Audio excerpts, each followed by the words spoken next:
prophète Guillaume Kofi. Une parole pour toi. Rendons gloire au Dieu vivant. Rendons gloire au Dieu tout-puissant. Rendons gloire au Dieu glorieux. Celui qui nous a aimés lorsque nous ne l'aimions pas et qui nous a pris de la poussière pour nous faire asseoir avec les grands. Honneur, puissance et gloire soit au roi des rois. Alléluia.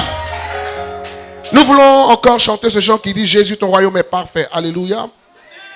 Mais nous voulons commencer par cette partie qui dit à toi soit toute la gloire. À toi la sainteté. Vers toi j'élève mon âme. Vers toi j'élève mon chant. C'est toi, Jésus le roi. À toi soit toute la gloire. Oh, à toi la sainteté. Vers toi j'élève mon âme. Vers toi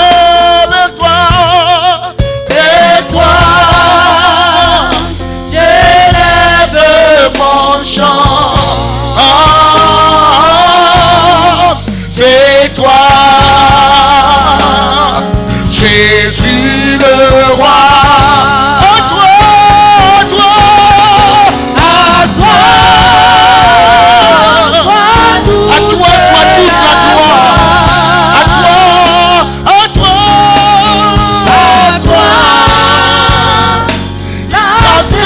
sainteté. Vers toi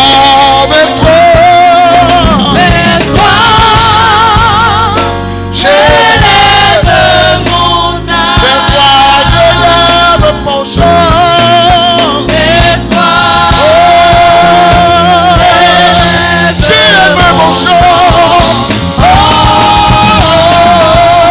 C'est toi, Jésus le roi. À toi soit toute la gloire. À toi soit toute la gloire. À toi la sainteté. À toi la sainteté.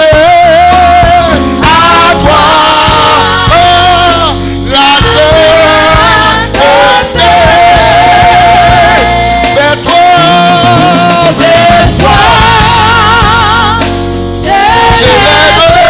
j'élève mon chant.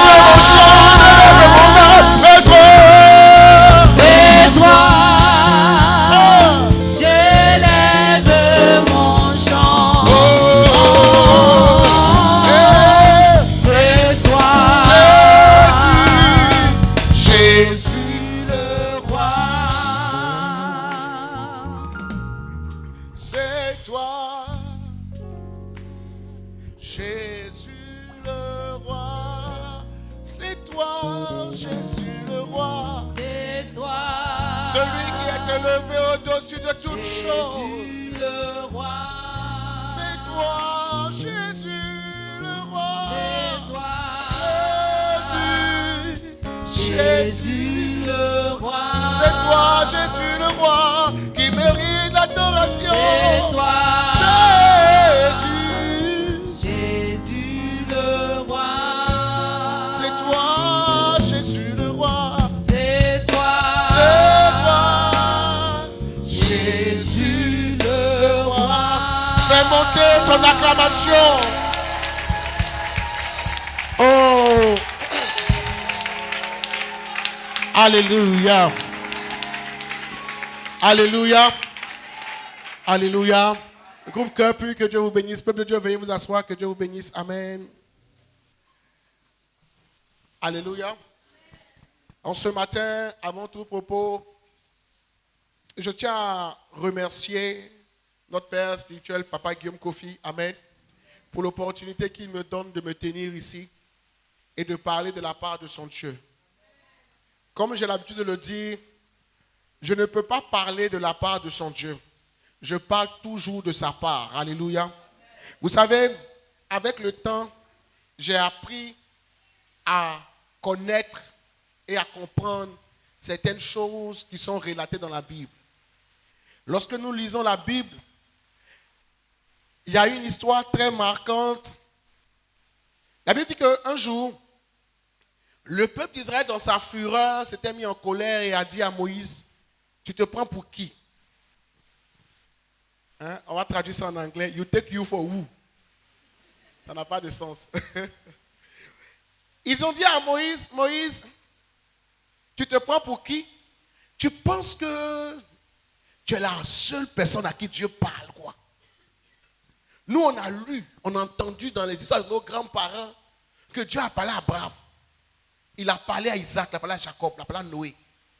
C'était des petits gars, il leur a parlé. Tu te prends pour qui? Parce que tu nous as sortis du désert. On t'a dit que quand tu nous as sortis de l'Égypte, on t'a dit que nous-mêmes, on ne peut pas sortir de l'Égypte. Aujourd'hui, là, c'est fini, on s'est laissé. En langage ivoirien, quand on dit on s'est laissé, si tu arrives à un niveau où on dit on s'est laissé là, c'est qu'on a quitté le stade de la négociation. Nous sommes au stade vraiment de la bagarre. Et Moïse, face à tout le peuple, s'est remis à son Dieu. Et Dieu a dit, ok, moi, mais il descendre et puis je vais leur parler. Amen. Mais le jour du rendez-vous, tout le monde était là.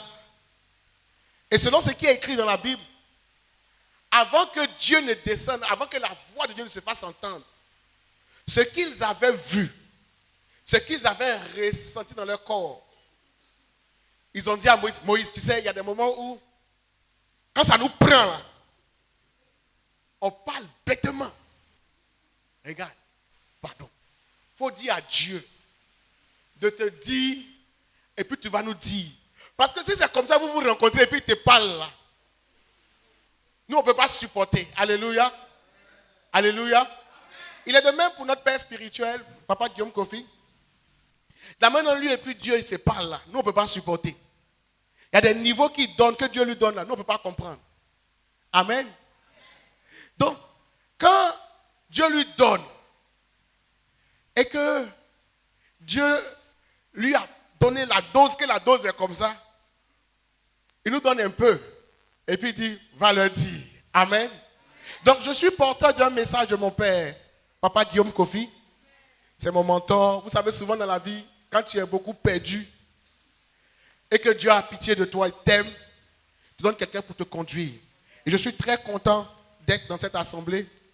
J'aurais dû venir plus tôt. Je ne suis pas venu, je suis venu maintenant. Je suis content d'être là. Alléluia. Est-ce qu'on peut acclamer le Seigneur pour la vie de mon Père spirituel, Papa Guillaume Kofi? De là où tu es, nous bénissons le Seigneur pour ta vie et que la grâce de ton Dieu te soit multipliée dans ta maison, dans ta famille. Amen, amen.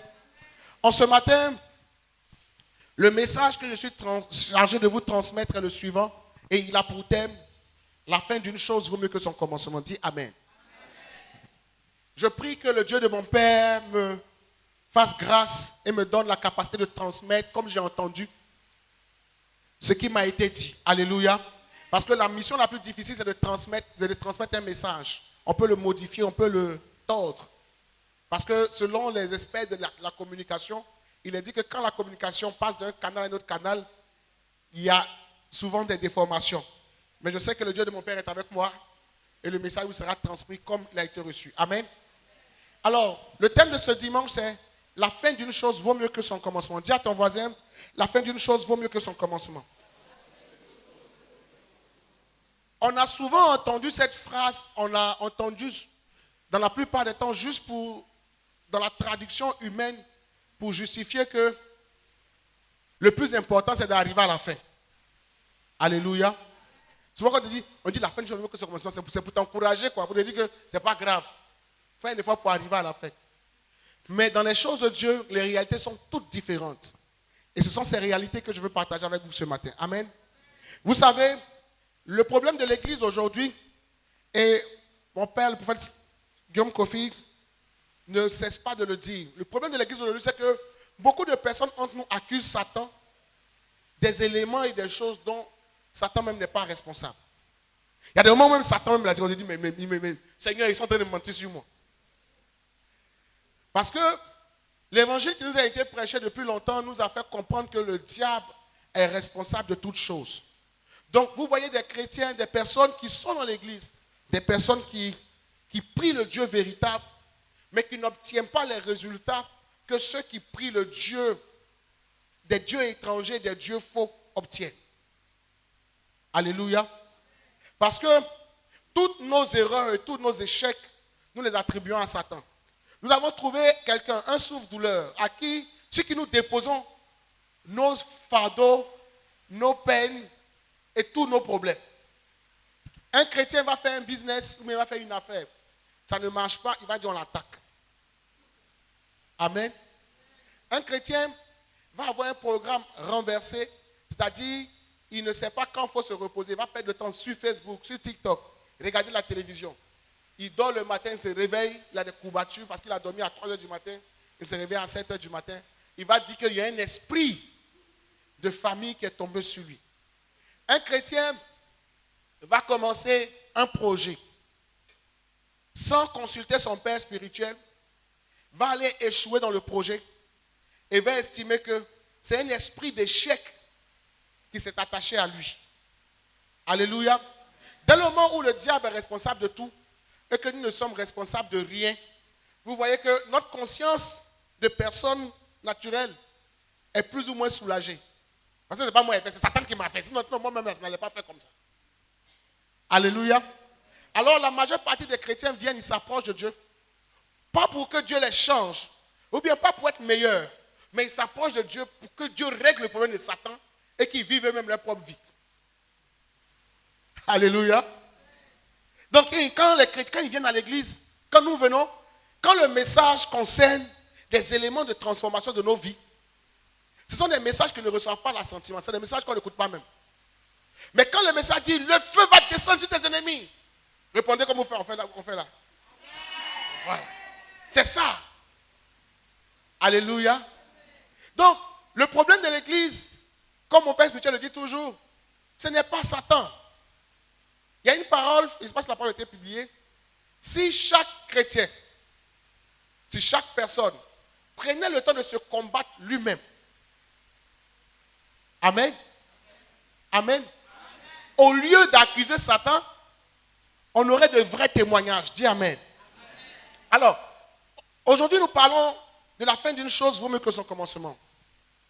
Vous savez, normalement, quand nous commençons une année peut être divisée en 4 grandes parties. La première partie est la période de l'observation, où les directives sont données, où nous prenons le temps de comprendre les directives, où nous prenons le temps d'appliquer au fur et à mesure la directive. Cette période peut partir de janvier jusqu'à mars. L'autre période, c'est la période de la mise en pratique.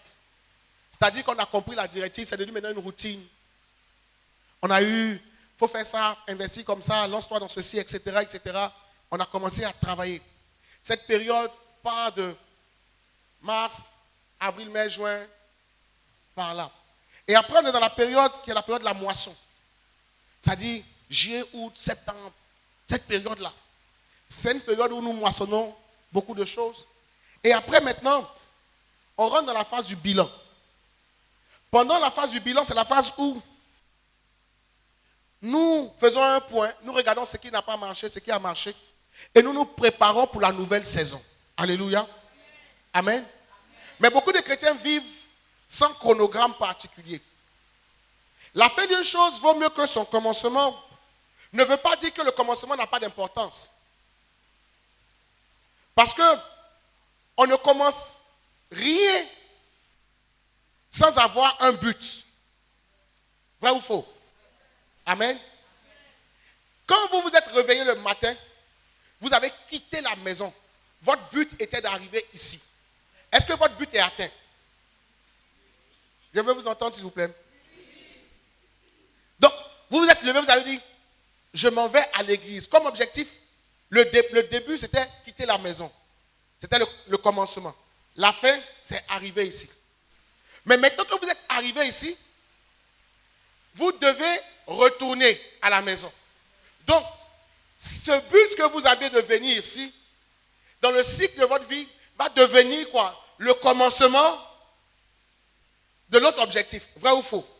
Ça veut dire que vous avez dit, quand vous êtes réveillé le matin, je vais à l'église. Le but, c'est d'aller à l'église. Vous vous êtes levé. Et à cause du but qui est d'aller à l'église, vous êtes lavé. Vous êtes préparé. Vous vous êtes bien mis. Si le but était d'aller au champ, vous ne serez pas sapé comme vous êtes sapé là. Amen. Votre but est de venir à l'église. Si votre but était de regarder toute la télévision, toute la journée, je connais certains qui n'auraient pas pris le bain le matin. Parce que je n'ai pas besoin d'aller quelque part en Asie chez nous. Donc, ce qui vous a motivé à poser ces actions, c'est le but que vous êtes donné. Et en fonction du but que vous êtes donné, vous vous êtes préparé en conséquence et vous êtes arrivé. Vrai ou faux? Donc, le but d'arriver ici est atteint. Quand maintenant vous êtes arrivé ici, vous regardez, il y a des personnes qui ont décidé de venir, mais qui n'ont pas pu arriver. Ils se sont réveillés le matin. Ils ont décidé d'aller à l'église. Ils se sont lavés. Et puis, en cours de route, ils ont senti une odeur de poisson thon quelque part, ils se sont assis. Ça vous est jamais arrivé? Ça arrive. Tu dis, chut, dimanche prochain. Donc, ils sont assis. Ils n'ont pas atteint leur but, quand même qu'ils aient commencé. Alléluia. Donc, vous devez comprendre que c'est vrai, l'accomplissement est bon, l'accomplissement est juste. Mais le début est aussi très important. Amen. Pour faire court et pour faire bref, nous sommes à la fin de l'année. Quand vous commenciez cette année, et c'est la chose qu'on fait le plus, chaque année, on se fixe des objectifs et on se souhaite des vœux extraordinaires. Amen. Quand nous avons commencé cette année, tu t'es fixé plusieurs objectifs, oui ou non? Amen. Tu t'es fixé plusieurs objectifs. Tu t'es fixé des objectifs spirituels. Ou bien, il n'y a pas ça dedans. Tu t'es fixé des objectifs financiers. Tu t'es fixé des objectifs de mariage, bref. Au point où nous sommes arrivés, nous sommes au point du bilan. Amen. Dites-moi de façon claire, en vous regardant en vous-même, est-ce que tous les objectifs que vous êtes fixés, tous les buts à atteindre, est-ce que tous ces buts ont été atteints? Bon. Je n'ai pas entendu la réponse, j'ai entendu des oui. Non. Ok. C'est que c'est Satan qui a fait ça. Non, c'est Satan. Il vous a attaqué trop cette année. J'ai entendu une belle réponse, j'ai entendu il ne peut pas. Amen. Est-ce que le but est atteint? Les buts ne sont pas atteints. Est-ce qu'il y a quelqu'un qui est arrivé un peu au milieu du but, mais il a l'impression que le but même a commencé à monter sur lui? Alléluia. Alors, je suis là pour vous dire l'attitude à adopter en cette fin d'année. Comme je vous l'ai dit, je vous ai dit que une année est divisée en 4 grandes saisons. La période de la prise des directives, la période de la mise en application, la période de la moisson et la période du bilan. Je vous ai dit que nous sommes à l'heure du bilan.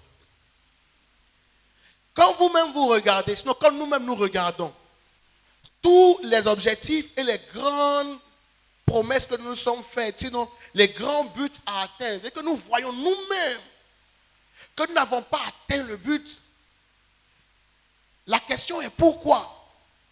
comment se fait-il que je n'ai pas atteint ce but? Mais la grande erreur que beaucoup d'entre nous faisons, c'est qu'au moment où nous n'atteignons pas un objectif, ou bien nous n'atteignons pas le but, et que le bilan se présente à nous, nous n'avons pas suffisamment d'humilité et de sagesse pour adopter la bonne attitude. Dis Amen. Tous les objectifs que vous n'avez pas atteints sont le fruit du diable qui a mis des projets et qui vous a empêché de les atteindre. Votre réponse a été non. En fin d'année, il y a des choses qu'on ne fait pas. À l'heure du bilan, il y a des choses qu'on ne fait pas. On ne murmure pas. Dis Amen. On ne se plaint pas. On ne cherche pas des arguments pour nous dédouaner. Tu as dit que tu allais prier 8 heures par jour. C'est ton objectif, le but que tu dois atteindre. Tu dis, moi, cette année-là, jusqu'à l'année va finir, c'est 8 heures par jour. Mais on est en novembre. Même 30 minutes, tu n'as pas gagné. Et tu te rends compte que tout, rien ne bouge, rien ne va, etc., etc.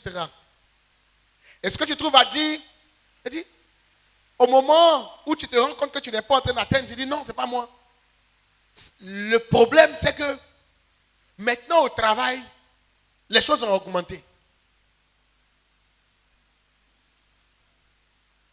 Ok. Qui a augmenté le travail? C'est Satan. Mais quand le travail a augmenté, l'argent a augmenté. Mais quand l'argent a augmenté, ça c'est Dieu. Mais quand le travail a augmenté, ça c'est Satan. Quand l'argent a augmenté, quand tu as bouffé, tu as senti que l'amour de Dieu est pour toi. Mais quand le travail a augmenté, que tu as senti que le travail a commencé à jouer sur toi, là c'est Satan. Au moment où nous faisons le bilan, on ne murmure pas. Je veux vous dire que nous sommes à un moment où ce n'est pas le moment de se plaindre. Ce n'est pas le moment d'accuser quelqu'un. Facebook ne nous a rien fait. Qui Facebook a appelé un jour, viens. TikTok pour les jeunes. Il y a un truc qu'on appelle TikTok pour nous les jeunes. TikTok ne nous a rien fait. Mais si tu fais plus de 40 minutes sur TikTok, c'est fini. Tu as passé ton temps à rire, à écouter les conneries, à écouter les choses qui ne t'ont pas fait avancer. Mais le monde spirituel est en mouvement. Entre toi, tu es au repos dans la plaisanterie, dans les jeux. La vie n'est pas faite que de travail, c'est vrai. Mais lorsque vient le temps de chercher la face de Dieu, si tu n'es pas en train de chercher la face de Dieu, tu es en train d'échouer dans un combat qui t'attend quelque part. Vrai ou faux? L'autre chose, c'est que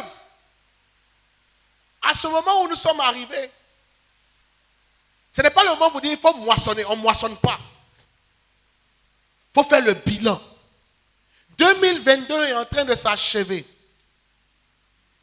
Où est-ce que j'en suis? Spirituellement parlant, où est-ce que j'en suis? Financièrement parlant, où est-ce que j'en suis? Regardez. Pendant cette année, notre Père, en cette fin d'année, est en train de mettre l'accent sur le fait qu'il faut que vous soyez à jour.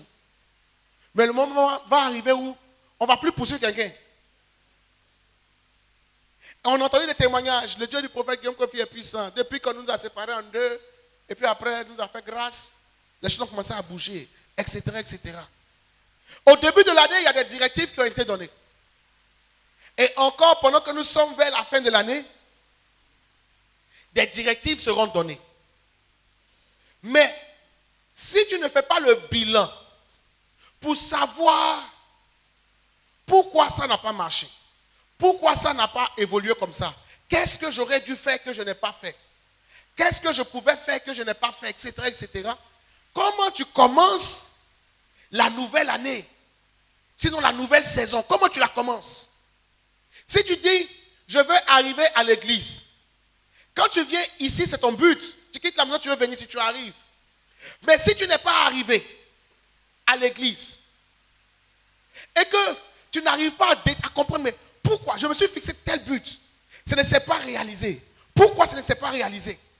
Ou bien en venant, tu as pris une voie qui t'a fait tomber au milieu des braqueurs. Si tu n'arrives pas à comprendre, à faire un bilan, un point, t'assois toi-même, être honnête avec toi-même. Le vrai problème des chrétiens, c'est qu'on n'est pas honnête avec nous-mêmes. Ça fait que quand on dit de prier, quand tu entends les prières, ça te fait rire. Quand on dit, prions pour que Dieu change nos cœurs. Vous allez entendre.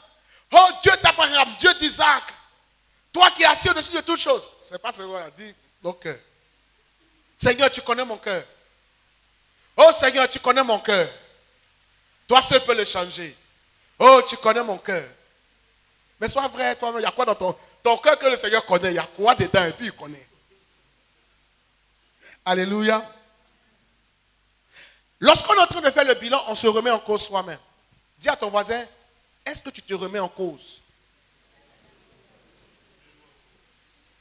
Quand on fait le bilan, là, on ne remet pas en cause le serviteur de Dieu.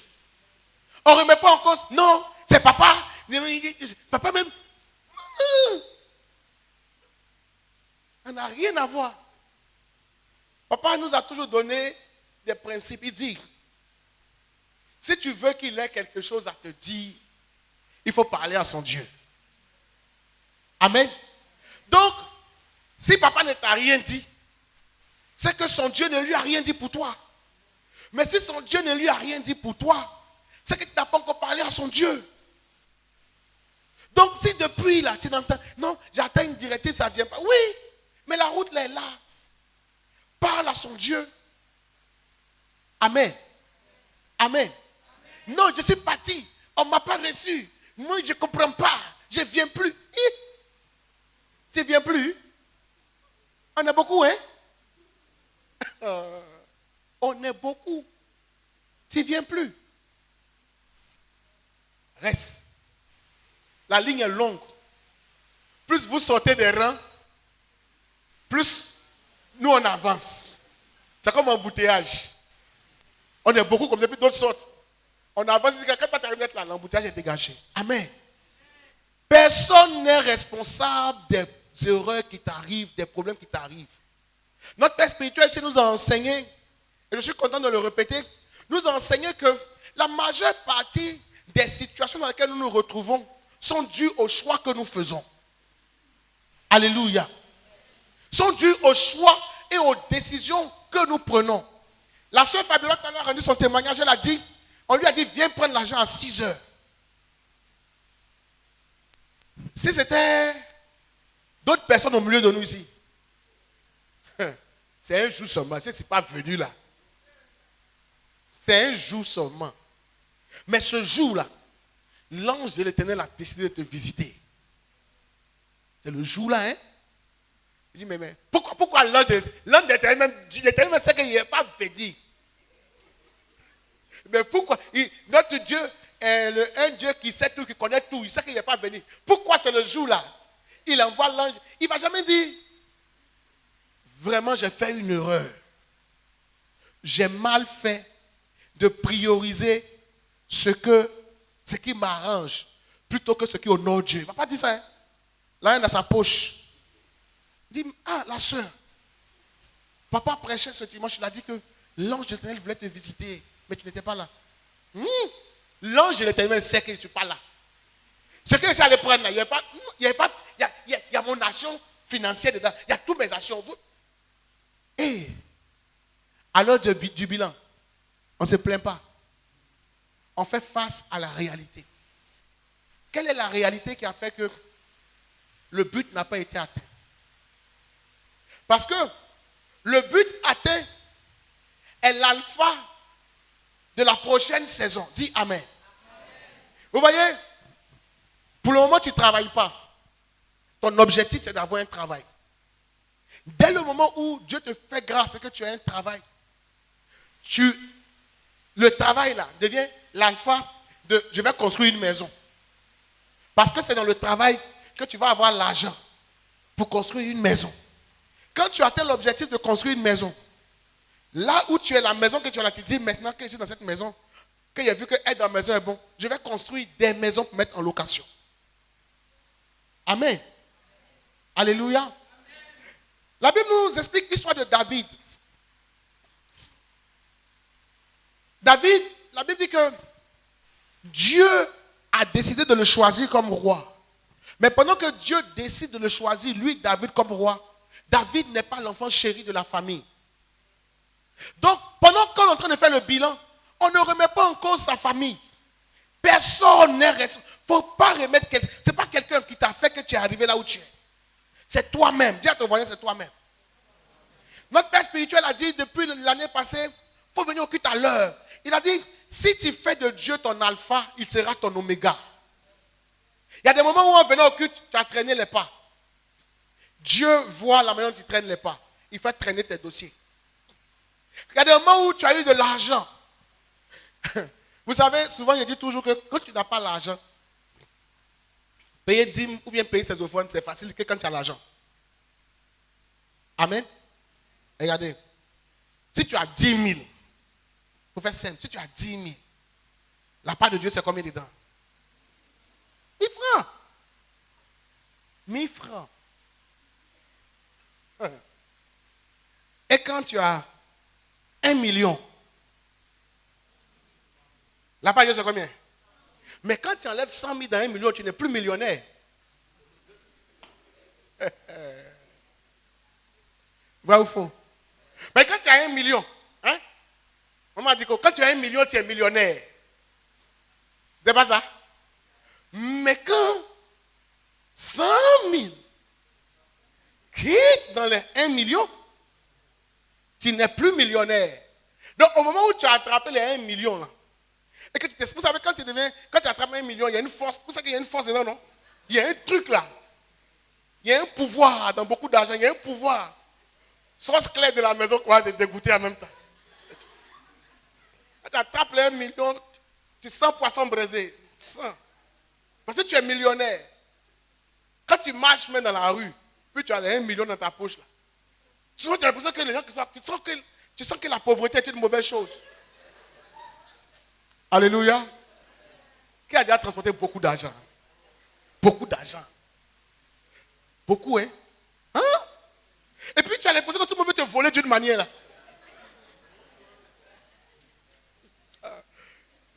Tu vois? Alléluia. Une fois dans le bus à Djamé, Pata Djamé, étant encore étudiant, on m'a volé 10 000 sur 25 000. Les voleurs là, je ne suis pas sûr qu'ils vivent. Mon âme a crié à l'Éternel pour les maudire. Alléluia. Donc, souvent, quand tu as beaucoup là, ne rendez personne responsable du bilan que vous faites de votre vie. Mais une chose est que il vous faut avoir de l'humilité pour faire le bilan de vos vies et de reconnaître que ça n'a pas été bon. Mais quand ça n'a pas été bon, ce n'est pas quelqu'un. Ce n'est pas quelqu'un. La Bible dit que, je donnais l'histoire de David tout à l'heure. David est au champ. David est avec les moutons. Souvent quand vous lisez l'histoire de David, vous la lisez par rapport à Goliath. Même pour aller combattre Goliath, il y a eu un combat entre David et sa famille. Amen. Quand Samuel arrive chez David, chez les parents de David, et qu'il a commencé à chercher celui que Dieu veut oindre, la Bible dit de façon très claire que le prophète rentre dans la maison d'Isaïe, qui est le père de Samuel. Il regarde tous les gens qui sont là. Dieu lui a dit de venir, il y est. Mais il ne voit pas celui que Dieu s'est choisi. Et il pose la question, c'est-à-dire que tellement on ne considère pas David, tellement il n'a plus de valeur. C'est-à-dire, imaginez un père de famille qui a des enfants, ou bien une mère de famille. Quelqu'un rentre et dit, je suis venu donner 1 milliard. Et puis, tu as au moins 10 enfants et il y a un qui est sorti. Et puis, on rentre, on dit, ils sont 9. Il dit, non, c'est pas ceux-là, mais il n'y a pas quelqu'un d'autre. Et puis le père dit, Non, c'est fini. Et puis le monsieur insiste, il dit, tu es sûr que c'est fini? Il dit, hey, il y a Rigobert. Il y a Rigobert. Rigobert même. C'est pas quelqu'un peut faire quelque chose de lui. Hein. Il est là. C'est pour vous montrer combien de fois il n'avait aucune valeur vis-à-vis de sa famille. Amen. Non, si je ne suis pas, c'est à cause de... Non. Personne n'est responsable. La Bible dit que même qu'il soit derrière le troupeau, il a été capable d'attirer le regard de Dieu sur lui. Ce n'est pas une question de famille. Ce n'est pas une question de on m'aime pas, il vient, on me parle pas. Non. J'ai un but à atteindre.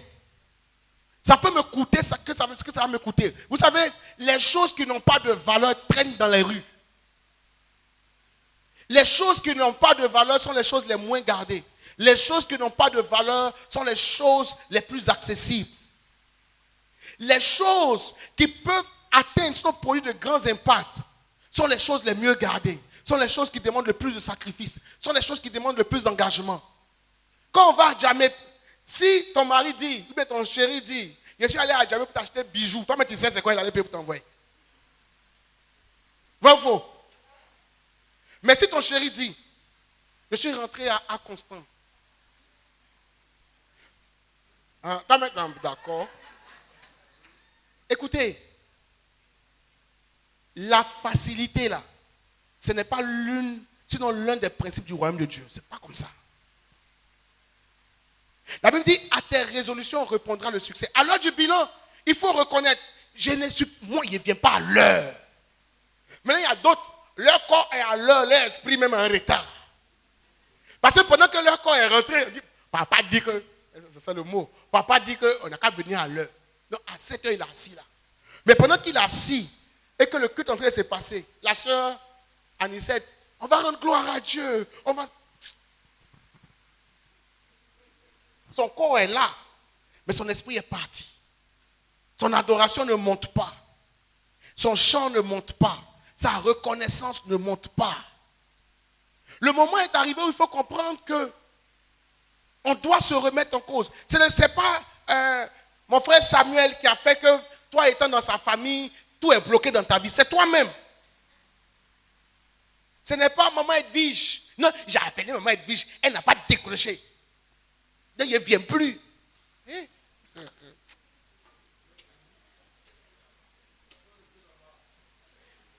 Amen. Quand vous lisez la Bible, tous ceux qui ont réussi, tous ceux qui ont atteint des objectifs, quand vous regardez là, ils n'avaient personne à côté d'eux. Hein. Ils n'avaient pas de parents. La Bible dit que Noé était seul. C'est-à-dire qu'on prend toute la terre, avec les Chinois y compris.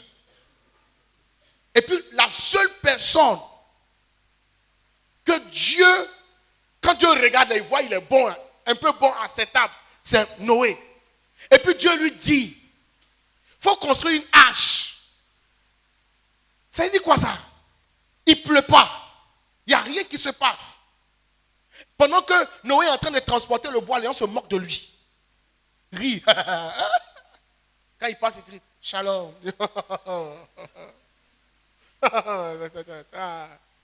Tu es transporté par le vent de roue à toi. Se moque. Se moque. Shalom, il passe. Bref. Et puis, Noé continue. Il continue. Il a un but à atteindre. Mais quand il a atteint le but, que l'âge s'est fermé, il a fait le bilan, il a décompté, le bilan est positif.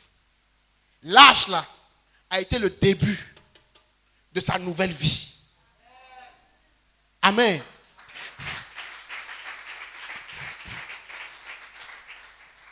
Si le bilan est mal fait, vous ne saurez pas quoi faire pour réussir devant. Je n'ai pas eu de grande bénédiction financière cette année parce que tu t'assois toi-même. Il faut faire ça la nuit. Parce qu'il y a des gens, eux, leur travail, c'est de regarder ce que tu fais. Cache-toi comme ça, mais sois vrai.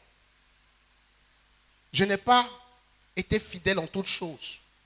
Voilà ce qui n'a pas marché. Voilà ce que je n'ai pas fait. Voilà. Tu es vrai avec toi-même. Je ne suis pas allé à l'église tous les jours à l'heure. Il y a des moments où je suis allé à l'heure. C'est vrai que tous les dimanches, j'étais à l'heure. Mais il y a des dimanches, pendant que j'étais dans le culte, j'étais ailleurs parce que mon esprit. Moi-même, là, je suis mauvais. Vous savez, il y a des gens qui sont naturellement mauvais. Il rit, mais il est mauvais. Hein? Et que pendant qu'il t'a salué dans son cœur, là. Zoé à toi.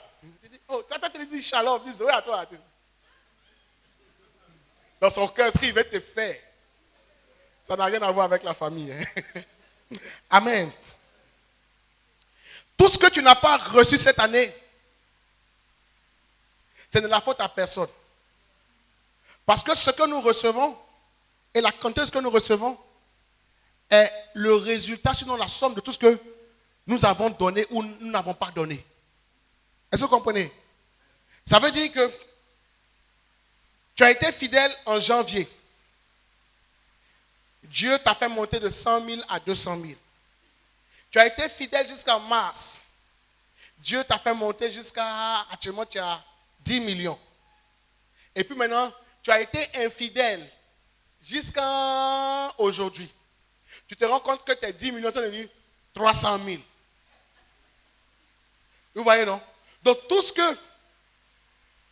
est dans votre main à l'instant où on est là, c'est le résultat de tout ce que vous avez donné et vous n'avez pas donné.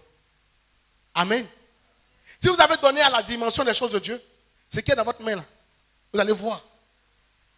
Tout ce que vous n'avez pas vu, c'est le résultat de ce que vous avez fait et vous n'avez pas fait. Amen. Tu venais à l'heure, tu venais à l'heure. Et puis après, tu viens en retard. L'Éternel donne à chacun selon ses œuvres. Amen. Aujourd'hui, il faut comprendre 2 ou 3 choses rapidement. Notre Père viendra sûrement après ce culte, le dimanche prochain, le dimanche prochain, je ne sais pas quand. Il va donner les directives. Ce qui est bon avec Papa Guillaume Kofi, c'est que moi j'ai vu beaucoup d'hommes de Dieu. Hein.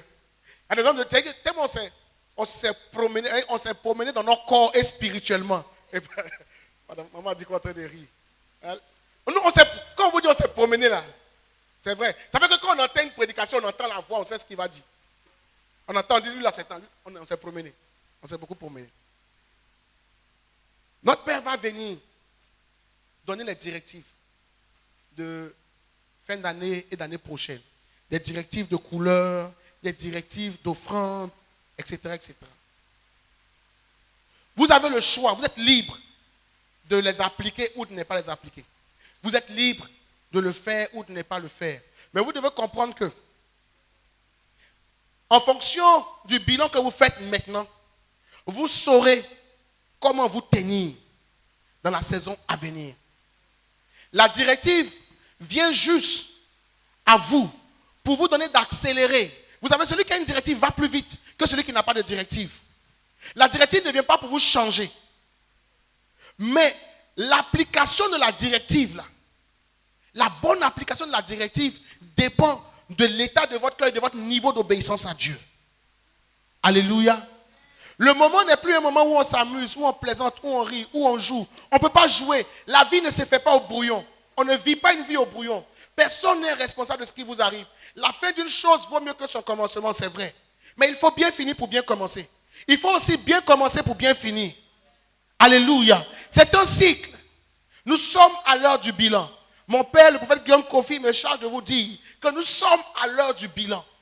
À l'heure où tout un chacun de nous doit se regarder, doit regarder la réalité de sa vie en face. D'arrêter de se cacher derrière Satan. Ce n'est pas Satan qui fait que tu ne pries pas. Ce n'est pas Satan qui fait que tu ne jeûnes pas. Il n'y est pour rien. Tu aimes ce qui n'est pas bon que tu fais. Tu aimes. Alléluia. Tu aimes être infidèle parce que tu veux profiter de tout. Dieu n'a pas besoin de ta fidélité. C'est comme ça. Tu aimes ça. C'est l'heure du bilan. À l'heure du bilan, que personne ne se mente. La Bible dit que Dieu a pris Abraham. Son papa est mort. Son papa lui a dit, allons dans un pays. Son papa est mort. Il n'avait plus Il n'avait plus de directive pour aller de l'avant. Dieu s'est révélé à lui. Il n'avait pas de parents. Il n'y avait personne. C'est dans le désert. Et Abraham a décidé d'écouter Dieu, de lui obéir. Contre toute espérance. Ce n'est pas parce que tout le monde va à gauche que c'est à gauche qui est bon. C'est parce qu'on t'a dit, ton père spirituel t'a dit, va à droite, qu'à droite devient bon. La Bible dit que Jacob a réussi dans un territoire étranger. Vous croyez que la vie est dure, vous rendez tout le monde responsable. Non. Jacob a quitté sa maison. Un enfant de riche quitte sa maison, se retrouve pour travailler dans la maison des gens.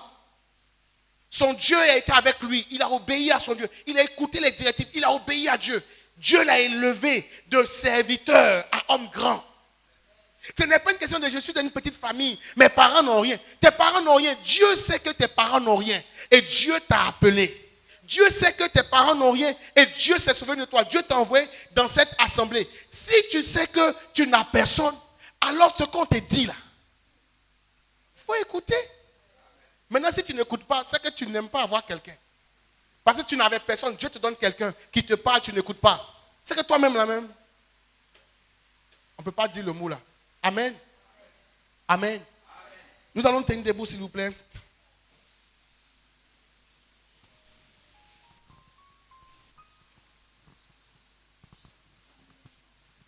À la fin de ce culte, pendant que vous serez en train de rentrer chez vous, vous avez deux options. La première option, c'est de dire, ah là, non, ça tous les jours. Quel bilan. L'homme souffre. Ah, tu dis bilan.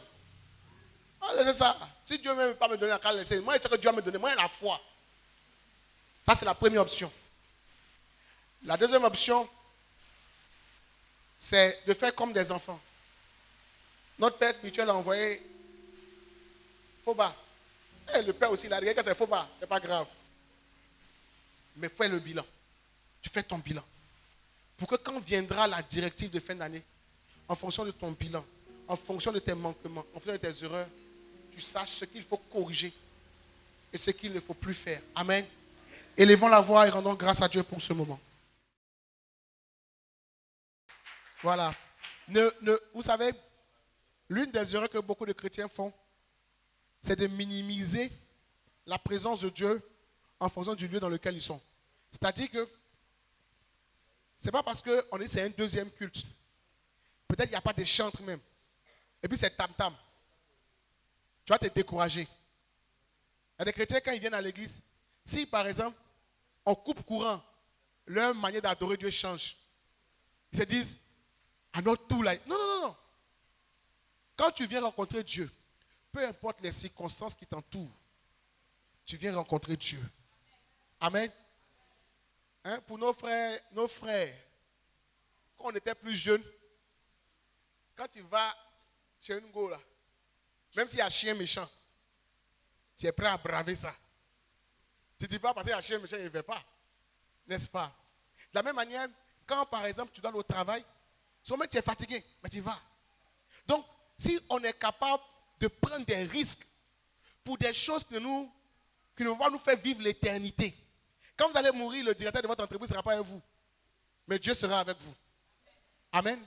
Et même l'argent que vous courez derrière, là, il y a des moments où dans la maladie, cet argent n'a pas d'importance. Amen. Mais Dieu est avec vous. Donc quand vous venez pour l'adorer, vous venez pour le louer là. Ne tenez pas compte des à côté. Même si tu as, quand tu étais dans ton village, on t'appelait Michael Jackson de Guibérois. Que tu es venu ici. Et puis les gars chantent que tu ne c'est pas bien. Mon frère, adore ton Dieu, chante bien. Rends gloire à Dieu. Il y a des personnes qui viennent, quand ils sont debout dans la présence de Dieu, et puis ils ouvrent un œil, ils voient que d'autres personnes sont assises, ils s'asseyent. Au moment où tu es prêt à t'asseoir, là, c'est le moment où l'ange de Dieu veut te toucher. Tu t'es assis, tu as loupé. Donc quand vous venez dans la présence de Dieu, si vous savez que vous devez vous coucher, couchez-vous. Vous savez que vous devez sauter, sautez. Ton voisin n'a qu'à dire tu fais du bruit. Mais quand ton témoignage arrive, lui il écoute, toi tu profites du témoignage. Amen. Amen. Ne venez jamais dans ce culte avec la pensée d'un culte inférieur. Amen. Dieu ne se dévalue pas. Ce n'est pas possible. Dieu reste Dieu. Il est le même hier, aujourd'hui et éternellement. Le problème, c'est ceux qui viennent le rencontrer. Si tu élèves Dieu au-dessus de toutes choses, Dieu aussi, parce que tu l'as élevé, ne peut pas gâter son nom. Amen. Amen. C'est comme si il y a un palabre. Il y a un palabre. Et puis tu dis, il m'a appelé mon grand frère. Hein? Et puis, c'est moi qui suis le grand frère. Et je suis dans la cour. Et puis j'entends, mon grand frère va te serrer ton cou, il va te faire. Moi, je suis pressé de sortir pour aller me battre. Parce que ce qu'il y a en temps là, ça me pousse à faire quelque chose. C'est ça le sens de l'adoration. On élève Dieu. Tellement Dieu est élevé, ça pousse Dieu à agir. Donc, votre objectif n'est pas d'être à l'aise, d'être content. Votre objectif est d'élever Dieu. Pour que Dieu étant élevé, sa main s'étende vers vous. De la même manière dont Dieu voit vos péchés, voit vos erreurs, Dieu voit votre adoration, Dieu voit votre louange. Amen. Quand vient le temps de la louange, loue Dieu. Le temps de l'adoration, adore Dieu. Amen. Ne soyez pas timorés, ne soyez pas tristes. Nous sommes venus, Dieu est ici. Le même Dieu qui était à nous au premier culte, là, il est à nous actuellement. Dis Amen. Amen. Amen. Voilà. Alors, je souhaite, avant que je ne commence mon thème, que nous rendons grâce à Dieu pour mon père spirituel, le prophète Guillaume Kofi. Je souhaite que nous tenions debout, que nous donnons une offrande d'acclamation.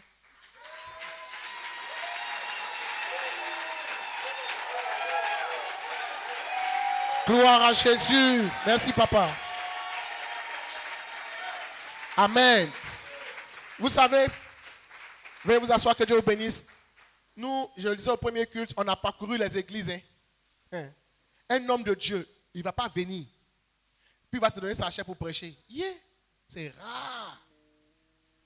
Mais lui, il nous fait cette faveur-là, toujours de choisir des gens qu'il envoie pour parler de la part du Seigneur. Et c'est un honneur d'avoir de telles personnes comme mentor. Amen. Vous savez, souvent, nous ne savons pas apprécier ce que Dieu nous donne en termes de personnes, ce que Dieu nous donne. Nous sommes toujours en train de regarder à ce qu'on peut tirer de celui que Dieu nous a donné. Mais vous savez qu'il y a des bénédictions qui se reçoivent en fonction de l'honneur que nous accordons à celui que Dieu nous a donné. Amen. Si vous voyez en papa Guillaume Kofi juste un homme de miracle, il va parler, ma situation va changer. Vous ne recevrez pas la bénédiction de Dieu en totalité pour vos vies. Amen.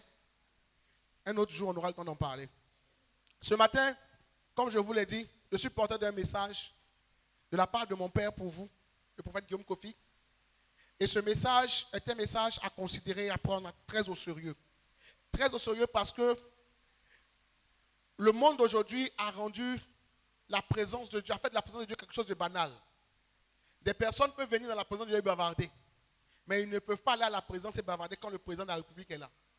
Des personnes peuvent venir dans la présence de Dieu et pendant qu'ils sont dans la présence de Dieu, manipuler les portables. Et pendant que la parole de Dieu passe, ils sont en train de causer avec un ami qui est à l'extérieur.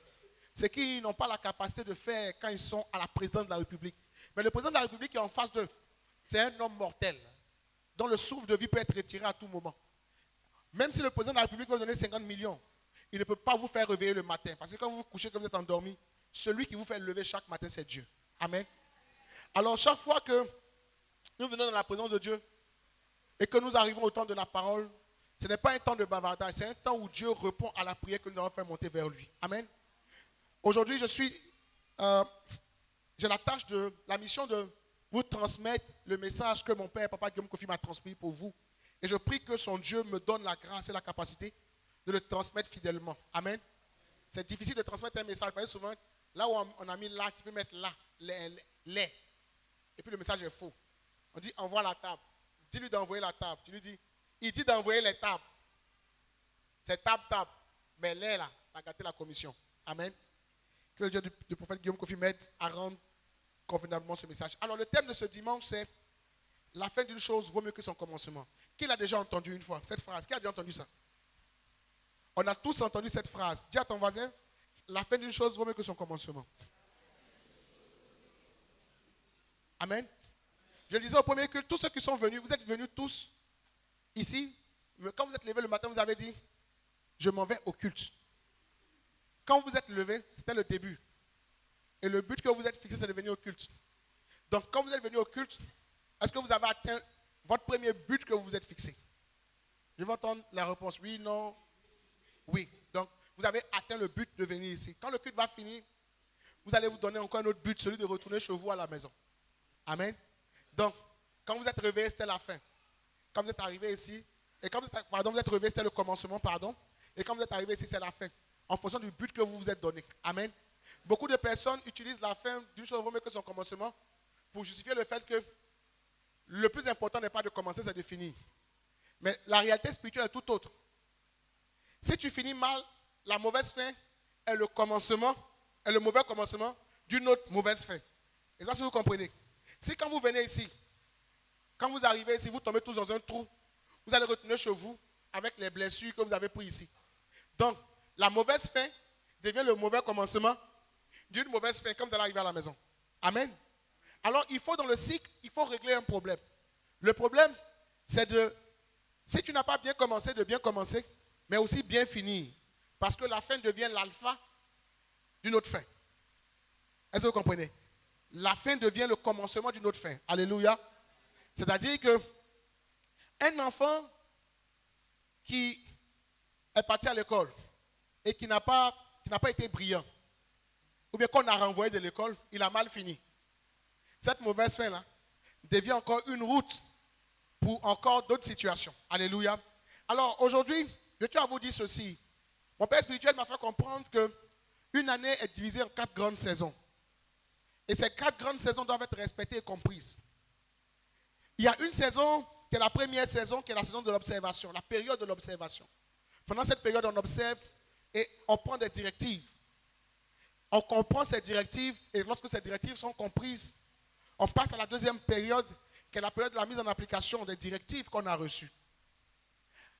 Quand nous mettons en application les directives, les résolutions qu'on a prises, etc., vient alors le temps de la moisson. Le temps de la moisson est la période pendant laquelle nous moissonnons le fruit de ce que nous avons sémé. Amen. Amen. Alléluia. Amen. Voilà. Et quand finit le temps de la moisson, arrive alors le temps du bilan. Le temps du bilan est le moment où nous nous arrêtons, nous disons, bon, je me suis levé, je voulais faire ça, j'ai fait, ça a marché parce que j'ai fait comme ça n'a pas marché parce que j'ai fait comme ça. Alléluia. Amen. La majeure partie des chrétiens ne font pas de bilan. Ils vivent une vie en accusant le diable d'être responsable de toutes leurs erreurs. Vous savez, la Bible dit ne donnez pas accès au diable. Ça veut dire que si le diable est capable de toucher quelque chose dans ta vie, pour toi qui es enfant de Dieu, c'est que tu lui en as donné l'opportunité de plusieurs manières. Est-ce que vous comprenez ce principe-là? Si vous êtes des enfants de Dieu, vous appartenez à Dieu, et que vous appartenant à Dieu, le diable a la capacité de toucher quelque chose dans votre vie, c'est que vous lui en avez donné l'opportunité. Amen. Le problème de beaucoup de chrétiens, c'est que le diable est responsable de tout. Nous ne sommes responsables de rien. Si tu dis à quelqu'un, mais pourquoi est-ce que depuis 6 ans, tu es dans la même entreprise et que ça ne change pas? Il va te dire que c'est son patron. Il va dire non. Dans notre entreprise, là, si tu n'es pas Dida ou bien Gagou, on ne te fait pas promotion. Mais quand tu lui demandes, est-ce que tous tes patrons sont Dida ou bien Gagou? On dit, il y a un là, lui. Nous ne sommes responsables de rien. Aujourd'hui, on a dit, le deuxième culte, c'était quelle heure? C'est 10h, je crois. 9h30. Mais dans 9h30, là, il y a des gens qui sont rentrés ici en retard. Si tu lui demandes, là, il a sa raison. Il a son explication. Non, je venais, et puis mon pied, et puis, il ne sait pas, mais il a senti qu'il y a un esprit qui m'a attaqué. Alléluia. Dis à ton voisin, le diable n'est pas responsable de tout ce qui se passe dans ta vie. Pour faire bref et pour faire précis le message que j'ai reçu de mon Père pour vous, je vais vous poser une question. Quand vous avez commencé cette année, vous vous êtes fixé des buts à atteindre, des objectifs à atteindre, des choses à atteindre. Oui ou non? Si tu t'es fixé un but en début d'année, sinon des buts financiers, matériels, spirituels, social, professionnels, lève la main avec moi. Soulevez la main si vous vous êtes fixé comme ça. Ok, d'accord. Maintenant, qui a atteint tous ces buts? Levez la main. Levez la main. Une fois, Qui s'est fixé des buts? Attends, on va reprendre. Ça veut dire que tu t'es dit, hein, il y a fait simple pour ceux qui n'ont pas compris. Quand on a commencé, tu dis, moi, cette année-là, avant la fin de l'année, il doit avoir 20 millions. Qui a fait ça au début de l'année? Levez la main comme ça. Ok. Maintenant, au point où on est arrivé là, quand tu regardes, c'est que tu t'es fixé comme objectif, comme but à atteindre. Est-ce que c'est atteint? Hein? Dans tout. Tout atteint? Tout n'est pas atteint. Est-ce qu'il y a aussi au moins qui est atteint? Hein? Bon. Donc, vous voyez, non? C'est ça qu'il dit toujours, on est toujours comme ça. On a atteint un peu. Mais on n'a pas atteint tout. C'est qu'on a atteint un peu. Mais on n'a pas atteint tout. Attendez. Si vous avez le choix de 100 millions, et puis la possibilité de 50 millions, vous allez choisir quoi? Donc, vous voyez que si vous avez atteint, que vous n'avez pas atteint tout là, il y a un problème. Il y a un déséquilibre quelque part. Je ne sais pas si vous voyez un peu. La majeure partie de la vie des chrétiens, il y a beaucoup de déséquilibre dans leur vie. Parce que ils ne font pas face à la réalité dans laquelle ils sont. Ils comblent et ils cachent les réalités dans lesquelles ils sont avec certaines choses. C'est-à-dire que vous allez voir quelqu'un qui est paresseux, mais il prie beaucoup. Prie. Et quand tu lui dis, il faut travailler, il dit tu le persécutes. Et qu'il cache sa paresse là, dans la prière. Mais souvent quand tu écoutes les prières qu'il fait, tu es découragé. Seigneur, tu nous as dit que toute terre qu'on foulera nous appartient. Seigneur, mais vous savez que Dieu n'exauce pas les paresseux. Amen.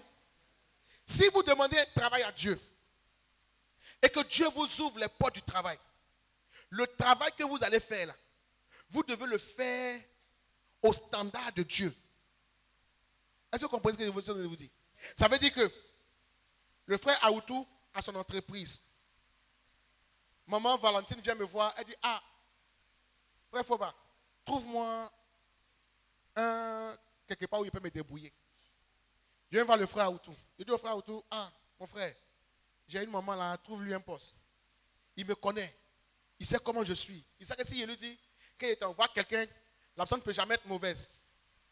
Donc, à cause de moi, on donne le poste. Il prend maman Aoutou, il envoie là-bas. Quand maman Aoutou s'en va là-bas, là, maman Valentine, pardon. Ah, maman Valentine va chez papa Aoutou pour travailler. Elle est obligée de travailler. D'abord, il me connaît. Là. Quand il la voit, il doit me voir en elle en train de faire. Mais c'est parce qu'il pense que la personne qui va venir va faire comme moi qu'il a accepté. Oui, non? Quand vous demandez quelque chose à Dieu, et que Dieu vous donne, mais que Dieu vous exauce, ou bien que Dieu ouvre là, vous devez utiliser cette chose-là selon les standards divins. Est-ce que quelqu'un me comprend? Donc quand vous dites, Seigneur, je n'ai pas de travail. Oh Jésus, donne-moi du travail. Quand Jésus te donne le travail là, tu dois le faire dans les standards de Jésus. Il n'est pas paresseux. Il n'est pas en retard. Il est précis. Il est propre. Une fois que tu fais ça en deçà de ça, le travail là, tu le perds. Ou bien tu n'avances pas dans le travail. La plupart d'entre nous, quand nous recevons, et c'est la même chose, vous allez voir dans une entreprise, une fille qui est rentrée dans une entreprise à cause de sa beauté. Vous allez voir qu'elle n'entretient que sa beauté parce que c'est ce qui la maintient. Si vous entrez dans un exaucement de Dieu, vos standards de vie dans l'exaucement de Dieu doivent être des standards de Dieu. Sinon, vous êtes éjecté. Papa va m'appeler et va dire, ah, en tout cas, celle que tu m'as envoyée, elle est bien. Comme il va m'appeler et dire, tiens, Joe, celle qui est venue là, hein, et je ne sais pas où elle est quittée. Parce qu'elle a des standards qui ne matchent pas. Le problème de beaucoup de chrétiens, c'est que nous rendons le diable responsable de tout ce qui nous arrive. Et ce que j'ai à vous dire, c'est que le mois dans lequel nous sommes, la période dans laquelle nous sommes, est une période qui va vers la fin de l'année. C'est une période où chacun de nous doit faire son bilan. Dis à ton voisin, fais ton bilan. Faire le bilan. Où est-ce que vous en êtes en fonction des buts que vous êtes fixés? Est-ce que vous les avez atteints? Oui. Ceux qui les ont atteints, est-ce qu'ils les ont atteints dans le temps? Amen. Est-ce que vous les avez atteints dans le temps? J'ai une vidéo que j'ai vue un jour sur TikTok. C'est une vidéo de quelqu'un qui avait des problèmes de ventre et qui courait après des toilettes. Il a couru jusqu'à... Quand il arrivait devant les toilettes, qu'il a ouvert, c'était 3 toilettes comme ça. Quand il a ouvert, c'était fermé. Donc, le temps de trouver une solution, et puis arrivé à un moment possible, il a fait comme ça.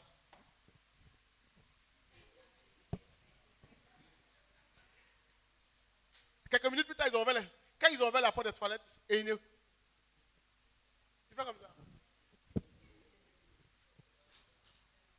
Le temps dans lequel il a eu besoin d'entrer là, quand ça a dépassé, les conséquences là, il va rentrer. Mais la honte est déjà tombée sur lui. Donc, vous qui avez atteint, est-ce que vous avez atteint dans le temps? C'est-à-dire, j'ai dit que moi, Foba, d'ici le mois de temps, je serai temps. Je serai, peut-être, j'ai dit, d'ici le mois de, on est en quoi? En novembre, d'ici le mois d'octobre, j'aurai construit 10 maisons. Et puis, je construis les 10 maisons en décembre.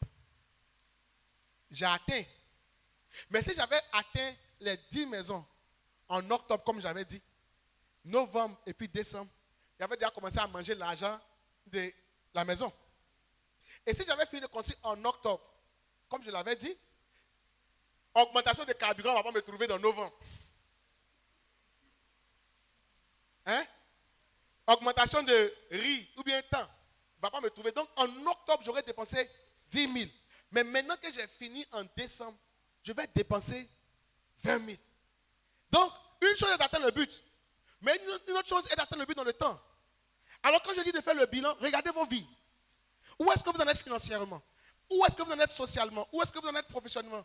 Et même si vous avez atteint des objectifs et des buts, comment les avez-vous atteints? Les avez-vous atteints à temps?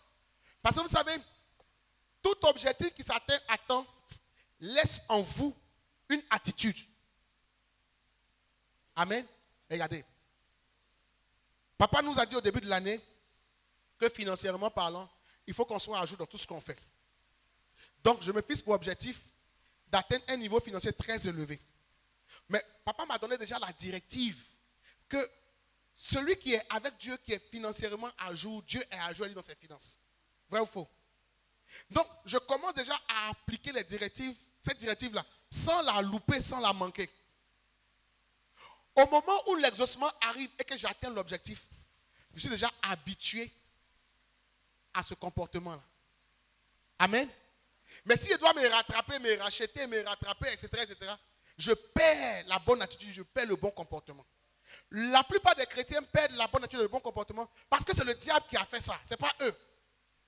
À l'heure du bilan, ce n'est pas la peine de se plaindre de qui que ce soit.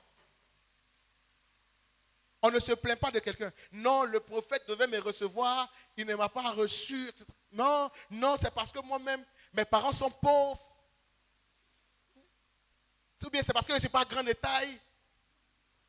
C'est parce que je ne suis pas joli. Ça n'a rien à voir. On ne se plaint pas de ceux qui sont autour de nous.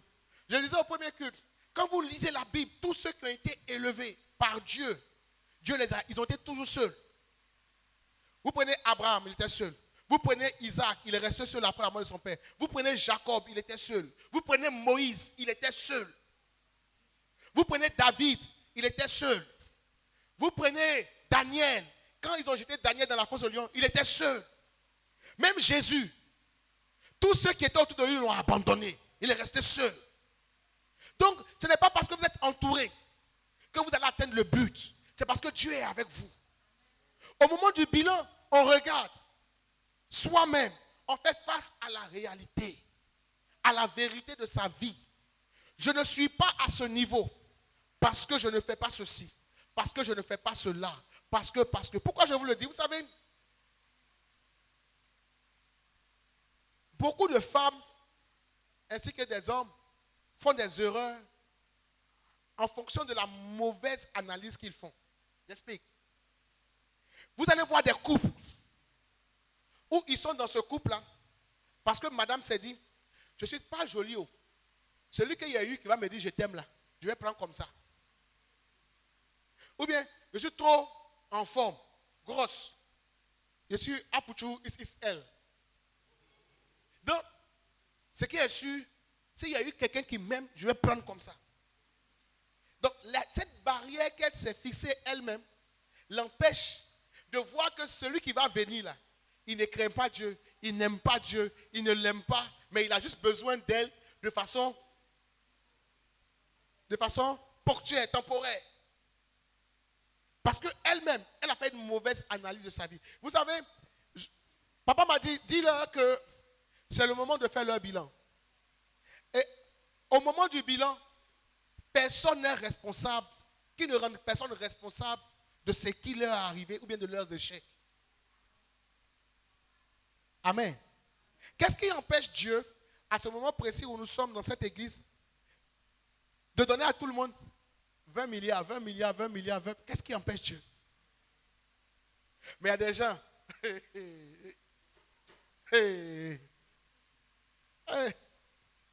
Si Dieu a donné 20 milliards, ils vont venir à l'église à leur propre chaise. Amen. Ils vont venir. Hey! Est-ce que vous savez que, je dis ça au premier culte. Est-ce que vous savez que quand vous avez beaucoup d'argent là, il y a des choses que vous ne supportez plus. Est-ce que vous savez ça? Amen. Amen. Est-ce que vous ne supportez plus? Hein? Souvent on dit que l'argent a horreur du bruit. À quoi on dit les églises où on danse, comment c'est rare. C'est ici où ils vont vous danser. Elle dit qu'on ne danse pas. Hein? Ceux qui sont dedans, l'argent est beaucoup. Ils veulent écouter jazz. Amen. C'est le moment de faire le bilan. Écoutez, ne mentez pas à Dieu. Tu es mauvais. Il faut reconnaître que tu es mauvais. L'une des preuves même, si tu es dans le deuxième culte, c'est qu'il y a un moment dans ta vie où tu as été mauvais. Amen. Ça n'a rien à voir avec le fait de dire vous êtes mauvais. Il y a un moment où on a loupé certaines choses. Ça, on est dans le deuxième culte. Mais papa t'a parlé de décembre. Vous avez le choix entre le premier et le deuxième culte. Donc, ce n'est pas grave. Il faut reconnaître. Les chrétiens ne reconnaissent jamais leurs erreurs. Chrétiens, on est les plus dangereux. Les païens, les mystiques reconnaissent. Un mystique, tu lui dis, la dame qui est là est ton autorité spirituelle. Si moment aurore est en train de passer, le mystique à qui ils ont dit là, il va se coucher. Un chrétien, tu lui dis, voici ton autorité spirituelle. Elle dit, moi vieux comme ça, une petite fille. Par contre, quand vous n'étiez pas chrétien, quand vous allez chez les marabouts, souvent le marabout que vous allez rencontrer là même, hein? Sans mauvais. Quelqu'un qui sent mauvais, il peut t'aider. Hein? J'ai vu une vidéo où le gars, marabout là, est né, puis il gifle les gens. Vous avez déjà vu ça? Il a giflé le gars 2 fois, la 3e fois, le gars ne l'a pas laissé. Ah! Ça, c'est mon honneur même, tu veux bafouer. Amen. C'est dans l'église que vous allez voir des personnes discuter de la pensée de Dieu. C'est-à-dire que pendant que je suis en train de prêcher là, les grands professeurs de français sont en train d'analyser mon français. Nonobstant, analyser. Ils sont distraits par ce qu'ils sont. Non, le temps dans lequel nous sommes est un temps où nous devons nous arrêter et faire le point. Pourquoi il faut faire le point? Notre Père, sûrement dans les jours à venir, va venir nous donner les directives à suivre. Vous savez comment ça se passe ici? Chaque fin d'année, il y a des couleurs à porter. Il y a des couleurs selon que Dieu donne à son serviteur. Il y a un type d'offrande à faire. Je vais vous rendre un témoignage. En 2019, je crois le 17 octobre, 17 novembre, je ne sais plus. J'étais à Benjerville quand papa est arrivé. Il n'avait jamais entendu ce qu'il a dit. On allait en 2020 et tout le monde était sûr que 2020 serait une bonne année. Oui ou non?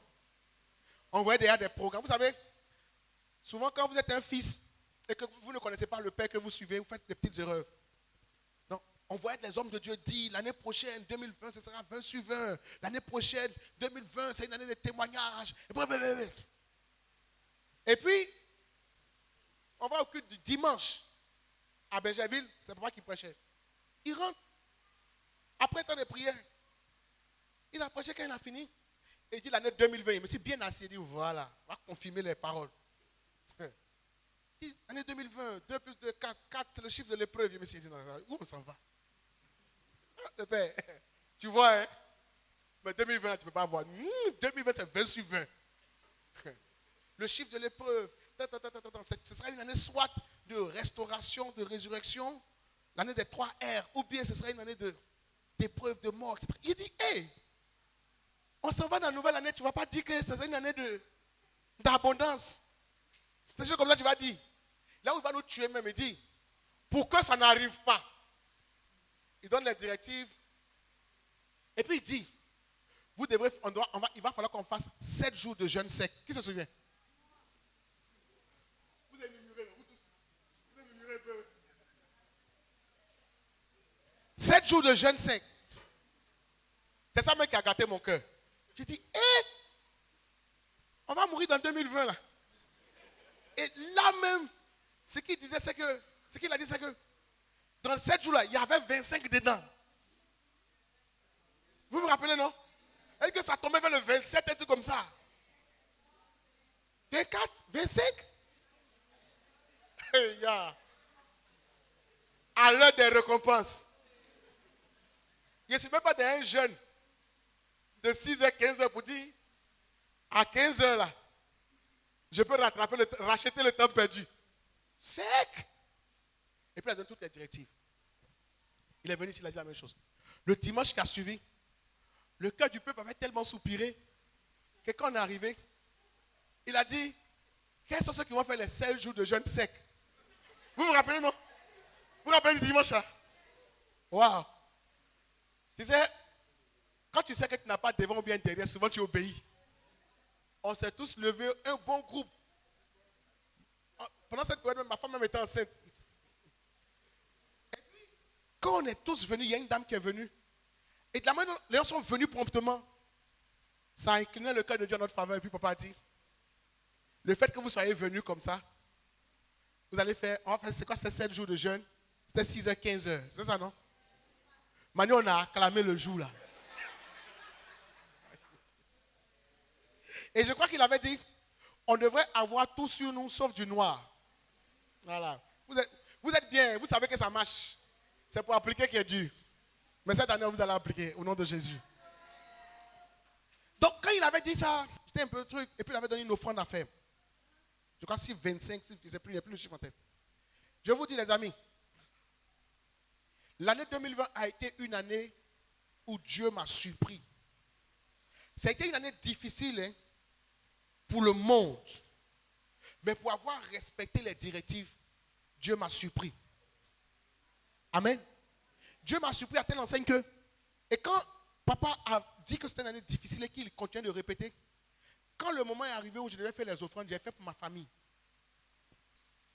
Oui, on fait pour sa famille aussi. J'ai fait pour ma famille.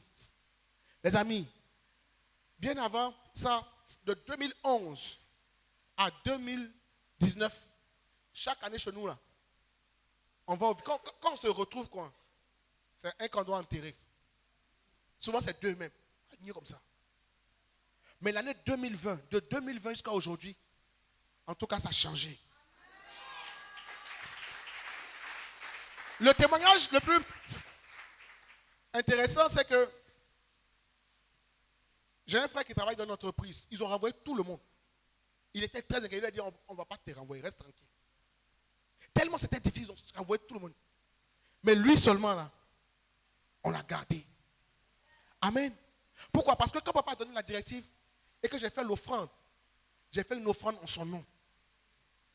Et puis quand il a donné la directive, il a appelé, il a dit, regarde, cette année-là, mon père spirituel m'a dit, l'année prochaine sera une année très difficile. Dors comme tu veux, habille-toi comme tu veux, mais il ne faut pas le noir va te trouver en 2020. Il fait la commission. Il s'est aligné. Parce que, vous savez, nous sommes ici pour être une protection pour nos familles. Quand vous n'obéissez pas à Dieu, vous empêchez votre famille d'aller de l'avant. Quand vous n'êtes pas fidèle à Dieu, vous empêchez votre famille d'expérimenter la bénédiction financière. Ce qu'un homme sème, il le moissonne. Et si ce que tu sèmes n'est pas bon, et que tu dois moissonner ce qui n'est pas bon, ce que tu moissonnes là, tu vas à la maison avec ça, et puis tu manges avec ta famille. Est-ce que vous comprenez? Donc quand vous désobéissez à Dieu, et que vous moissonnez la douleur, vous communiquez cette douleur-là à vos enfants, à votre famille. Mais quand vous obéissez à Dieu, et que la bénédiction de Dieu repose sur votre vie, la joie est dans vos maisons. Nous sommes au moment du bilan. Pendant le temps du bilan, ne rendez personne responsable des malheurs qui vous arrivent. Quand papa va venir donner les directives, si vous n'avez pas compris, vos chefs de famille sont là, demandez-leur. Ils vont vous expliquer. À la fin, ce que vous avez dans votre main, à la fin de chaque année, ce que vous recevez, c'est le fruit de ce que vous avez fait ou bien vous n'avez pas fait. Ce que vous voyez et vous recevez est le fruit de ce que vous avez fait ou bien vous n'avez pas fait. Ça dit que pendant le début de l'année, vous avez été fidèle à Dieu, bien fidèle. Dieu a fait monter vos finances. Au milieu de l'année, vous avez commencé à devenir infidèle. Dieu a descendu vos finances. À la fin de l'année, il vous reste 10 000. C'est le résultat de toutes vos actions. En d'autres termes, vos choix déterminent ce que vous recevez. Vos actions déterminent ce que vous devenez. Si vous voulez devenir un homme de Dieu, un chrétien puissant financièrement, puissant dans ses affaires, puissant, etc., vous devez prendre la décision d'être fidèle à Dieu dans vos finances. Si vous voulez devenir une femme de prière, une femme qui, quand elle dit Jésus, la tête se fend, vous devez être fidèle dans votre temps où vous rencontrez le Seigneur. Dis Amen. Ce n'est pas le temps de murmurer. Non, je ne suis pas arrivé là parce que papa, c'est pas. Non. Non. Dis à ton voisin, Satan t'a rien fait. T'as vu, non? Dis à ton voisin que Dieu te bénisse. Parlez, n'ayez pas peur, parlez. Amen. Je vais finir par dire ceci. Vous avez le choix. Vous savez, vous pouvez décider de ne pas réussir. Personne ne vous empêche de réussir. Mais ce n'est pas aussi Dieu. Dieu ne vous donne pas la réussite. Dieu ne donne pas l'argent. Est-ce que vous savez ça? Dieu ouvre des portes. Et puis dans ces portes-là, vous avez l'argent, mais vous n'avez pas l'argent. La Bible dit que le peuple d'Israël est dans le désert. Dans le désert, Dieu fait tomber la manne. Dieu met ça dans la bouche. Répondez, Dieu met ça dans la bouche. Dieu fait tomber la manne. Et puis il leur dit. Et puis vous savez, quand vous lisez bien la Bible dit que il ne fait pas tomber la manne où ils sont. Hein. Il fait tomber la manne dehors. Ah Dieu. Puis tu veux qu'on mange là. Un homme qui a faim. S'il marche, qu'il meurt sur la route. La Bible dit il fait tomber la manne à l'extérieur du camp. Et puis il a dit, sortez pour ramasser. Donc, celui qui ramasse avec la paresse là, ce qu'il apporte chez lui, c'est le fruit de la paresse. Celui qui ramasse, ou bien celui qui dit, je ne ramasse pas, ce qu'il apporte chez lui, ou bien ce qu'il garde dans sa maison, est le fruit de je ne ramasse pas. Ce n'est pas parce que le diable vous poursuit. Le diable, son travail, c'est de poursuivre. Vous, votre travail est de manifester la puissance de Dieu en tout temps et en tout lieu. Le diable existe pour être dominé. S'il vous domine, il y a un problème. À l'heure du bilan, il faut que chacun regarde sa vie. Comment est-ce que j'ai servi Dieu? Est-ce que je l'ai bien servi? Est-ce que je l'ai servi même? Est-ce que je l'ai servi? Dans mes finances, pourquoi est-ce que je ne suis pas arrivé à là? Parce que je dépense beaucoup. Vous savez, il y a des gens qui dépensent plus dans la nourriture qu'ils ne donnent à Dieu. Alléluia. Le temps de l'offrande est arrivé. Nous allons faire nos offrandes. Gloire à Dieu. Alléluia. Amen. Il met 1000 francs dans le panier de l'offrande. C'est bon. Mais quand il va sortir là, il sera moyen à checker 5000. Un coca. Ça aussi c'est bon. Mais si tu as fait Koucha avec Dieu, et que Dieu aussi fait Koucha avec toi, qui paie? Qui paie? Alléluia. Alors, au moment du bilan, une autre chose qu'il ne faut pas faire, il ne faut pas remettre à demain ce que vous devez faire. C'est-à-dire que quand on va finir ce culte, on va finir de me prêcher, vous êtes partis à la maison. Il y a d'autres qui vont estimer que il y a qu'à essayer à faire les bilans. Chaque année on fait les bilans, on ne voit rien. Il a fait ça dans 3 jours. Il va faire dans 5 jours. Non. C'est maintenant qu'il faut le faire. Jusqu'à ce qu'on entende les directives. Jusqu'à ce qu'on entende les directives. Jusqu'à ce qu'on entende ce qu'on doit faire là. Que chacun fasse le bilan. Je n'ai pas été bon. Je ne suis pas venu à l'heure. Et puis, il y a des choses qui sont vraies, qui sont dans vos cœurs. J'aime mentir. Il faut dire. Faut savoir. Le mensonge m'a conduit dans ça. En 2023, je ne mentirai plus. Je ne mentirai plus jamais. Je ne mentirai pas. Et pourquoi mentirais-je? Amen. Ou bien, on décide. Si j'ai menti, je n'ai rien eu. Peut-être que je n'ai pas bien menti. Je mentirai. Je mentirai pour toujours. Je mentirai à jamais. Pourquoi ne mentirais-je pas? Mais en fonction de votre décision, il y a soit une bénédiction qui y est attachée, ou bien il y a soit des douleurs qui y sont attachées. C'est à vous de voir, c'est à vous de regarder. Ce n'est pas parce que vous êtes dans une famille de pauvres que Dieu ne peut pas vous élever. C'est simplement parce que souvent votre cœur est mauvais vis-à-vis du Dieu qui vous a appelé. Ce n'est pas parce que vous n'avez pas d'argent que vous ne pouvez pas être riche. C'est simplement parce que dans le peu que vous n'avez pas été fidèle au Dieu qui veut vous rendre riche. Ce n'est pas parce que le Dieu du prophète ou bien le prophète est un faux prophète ou bien il y a Dieu qui n'est pas ici. Non.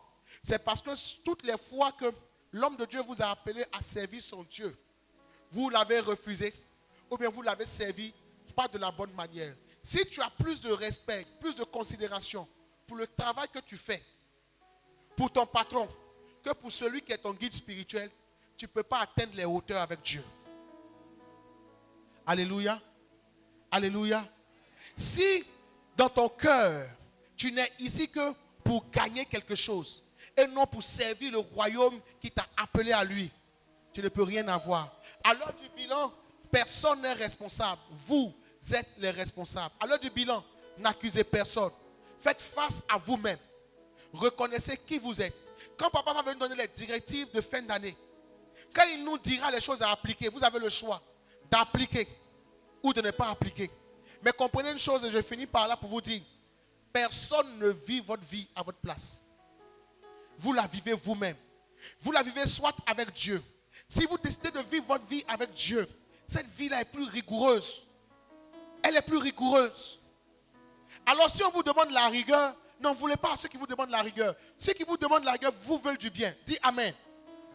Ils vous veulent du bien. Ils veulent vous voir dans la joie. Ils veulent vous voir heureux. Vous avez le choix de vivre dans la rigueur des choses de Dieu ou de vivre selon votre propre volonté. Mais en toute chose, à celui qui est bon, avec celui qui est bon, Dieu se montre bon. Mais avec celui qui n'est pas juste, Dieu lui montre selon l'état de son cœur. Amen. Nous voulons nous tenir debout, nous voulons parler à notre Dieu ce matin du deuxième culte.